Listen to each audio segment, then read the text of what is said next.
Hello guys, कैसे हैं आप। आशा करता हूं कि ठीक ही होंगे। आज के वीडियो का टॉपिक है टेक्नोलॉजी। जब भी हम टेक्नोलॉजी के बारे में बात करते हैं तो हमारे दिमाग में एक ही बात आती है और वो है कंप्यूटर और स्मार्टफोन्स। आप भी अगर ऐसा सोच रहे हैं तो आप गलत हैं, क्योंकि हकीकत इससे परे है। यदि इसका सही मतलब जानना है तो बने रहिए वीडियो के साथ अंत तक, और यदि वीडियो पसंद आए तो इसे लाइक और सब्सक्राइब अवश्य कर दीजिएगा।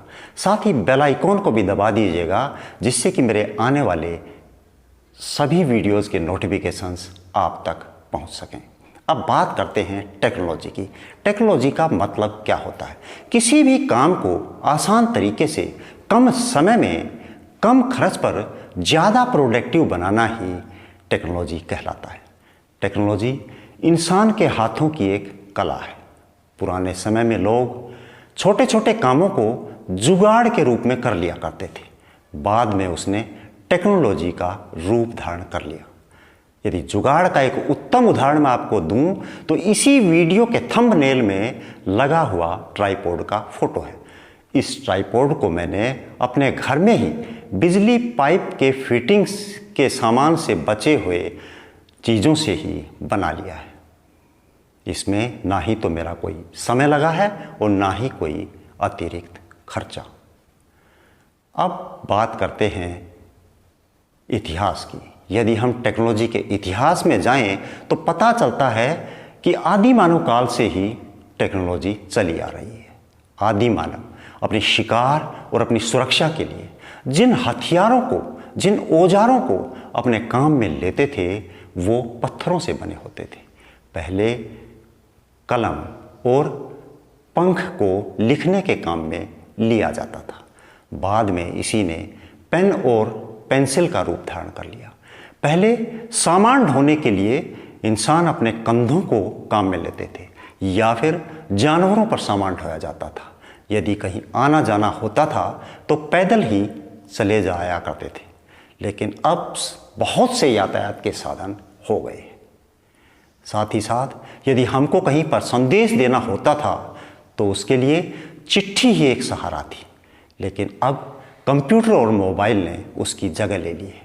पुराने ज़माने में लोग खेती करने के लिए हल और बैल को काम में लेते थे, लेकिन अब इसकी जगह ट्रैक्टर ने ले ली है। तो यदि टेक्नोलॉजी की मैं बात करूं तो ये बहुत ही विस्तृत हो चुकी है। अब बात करते हैं टेक्नोलॉजी के प्रकार की। दोस्तों, मैं आपको बता दूं कि हर फील्ड की अपनी एक टेक्नोलॉजी होती है। यहां पर मैंने इसको याद रखने के लिए अल्फाबेटिकली लगा लिया है, जिससे कि आप भी इसको अच्छी तरह याद रख सकें और अपने दोस्तों के बीच जीनियस बनने का एक अच्छा उदाहरण दे सकें। तो सबसे पहले आता है ए। इसमें मैंने 4 प्रकार की टेक्नोलॉजीज को लिया है। Number 1 AI, artificial intelligence technology. Number 2 architecture technology. Number 3 assistive technology. और नंबर 4 एग्रीकल्चर टेक्नोलॉजी। दूसरे नंबर पर आता है C। इसमें मैंने 2 प्रकार की टेक्नोलॉजी ली है। नंबर 1 कम्युनिकेशन टेक्नोलॉजी और नंबर 2 कंस्ट्रक्शन टेक्नोलॉजी। उसके बाद आता है E। इसमें भी मैंने 2 प्रकार की टेक्नोलॉजी ली है। नंबर 1 एजुकेशन टेक्नोलॉजी और नंबर 2 एंटरटेनमेंट टेक्नोलॉजी। उसके बाद I फॉर इंफॉर्मेशन टेक्नोलॉजी। उसके बाद आता है M फॉर मेडिकल टेक्नोलॉजी। उसके बाद N नेटवर्किंग टेक्नोलॉजी। उसके बाद P प्रोडक्ट टेक्नोलॉजी। उसके बाद R रोबोटिक टेक्नोलॉजी और अंत में आता है S स्पेस टेक्नोलॉजी। अब जब आपने वीडियो को इतना देख ही लिया है तो साथ ही साथ इसके फायदे और नुकसान भी सुनते जाइए।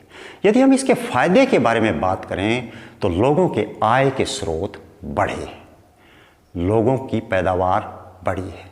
साथ ही साथ किसी भी काम को करने में बहुत ही कम समय और बहुत ही कम पैसा लगता है। लोग भविष्य के लिए अपनी प्लानिंग कर सकते हैं। अब बात करते हैं इसके नुकसान की।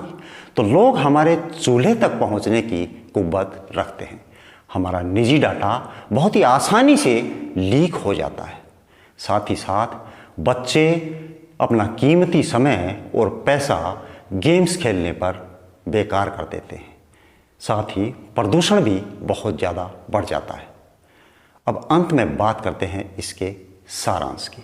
यदि इसके सार की बात की जाए तो टेक्नोलॉजी को यदि हम सही और संतुलित ढंग से यदि काम में लेते हैं तो ये बहुत ही अच्छी है, और इसी को यदि हम गलत तरीके से और असंतुलित ढंग से यदि काम में लेते हैं तो इससे बहुत बड़ा नुकसान हो सकता है।